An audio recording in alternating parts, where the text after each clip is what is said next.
Hey guys, welcome to Tutorial Guru. Today we'll be learning how to change name in WhatsApp, and now let's dive right in. Now to change name in WhatsApp, first open up your WhatsApp on your phone and make sure you're logged into the account on which you want to change your name.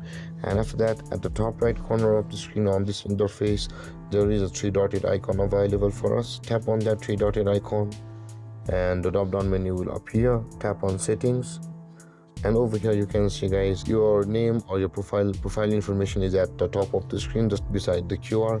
Tap on your name or your account name just below the settings over here, and over here you can see there is the name and a pen icon at the right side of that.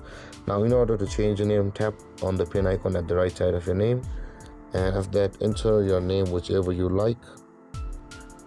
I'll be going with this, and after that tap on the save button available over here, and then you will have changed your name on WhatsApp. And with that being said guys, this is how to change your name in WhatsApp.